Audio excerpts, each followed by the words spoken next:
नमस्कार, मी सेजल पुरवार. महाराष्ट्राचे महानिर्णय या विशेष कार्यक्रमात तुमचं मनपूर्वक स्वागत. सुरुवातीला पाहूयात एक महत्त्वाची बातमी.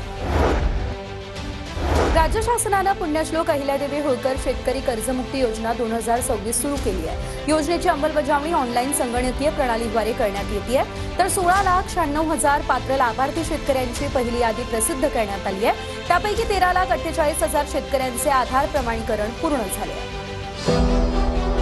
पुण्यश्लोक अहिल्यादेवी होळकर शेतकरी कर्जमुक्ती योजनेअंतर्गत शेतकऱ्यांना आधार प्रमाणीकरण करताना येणाऱ्या अडचणी दूर करण्यासाठी स्वतंत्र कार्यपद्धती निश्चित करण्यात आली आहे.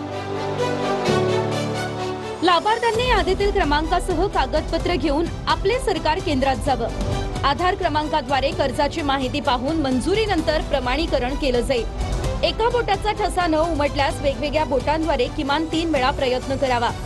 प्रमाणीकरण न झाल्यास प्रमाणीकरण शक्य नाही असा पर्याय निवडावा.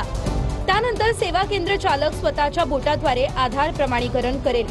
प्रक्रिया पूर्ण झाल्यावर ही तक्रार तहसीलदारांकडे ऑनलाईन पाठवली जाईल.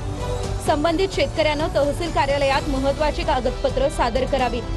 तालुका समिती कागदपत्रांवरून व्यक्तीची ओळख निश्चित करेल.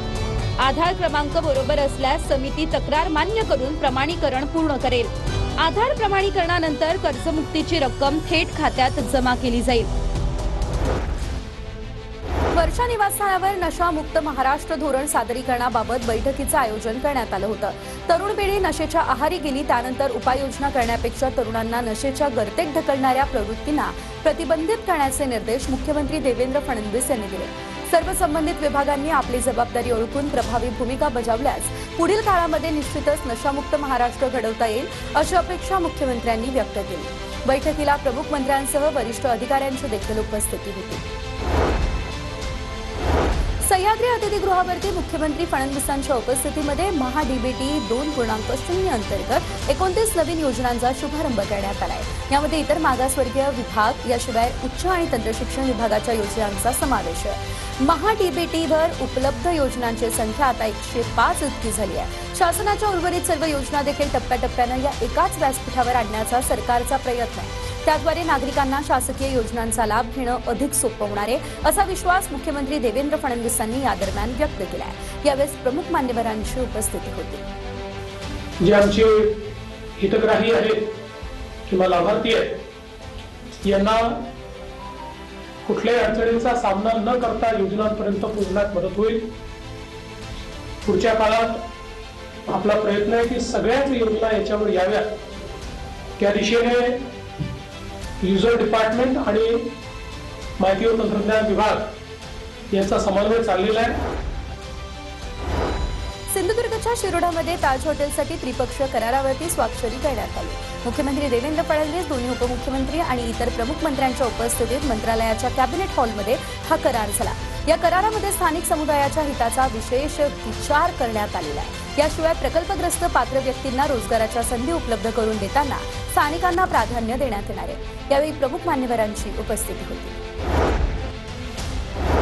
मुंबईमध्ये Indo American chamber of commerce राष्ट्रीय परिषद 2026चं आयोजन करण्यात आलं. यावेळी मुख्यमंत्री देवेंद्र फडणवीसांसह भारतातील अमेरिकेचे राजदूत सर्जिओ गोड यांच्यासह प्रमुख मान्यवर उपस्थित राहिले.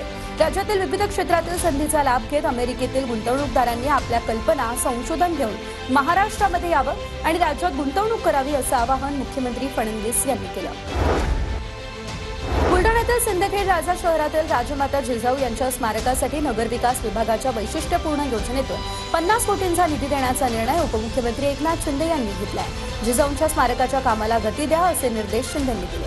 50 कोटींच्या निधीतून जिजाऊ माँसाहेबांचं स्मारक याशिवाय या परिसरातील रस्ते आणि आजूबाजूच्या इतर सोयी सुविधांचा विकास केला जाईल. यावेळी मंत्री प्रकाश आंबेडकर, आमदार रोहित पवार यांच्यासह प्रमुख लोकप्रतिनिधी उपस्थित राहिले.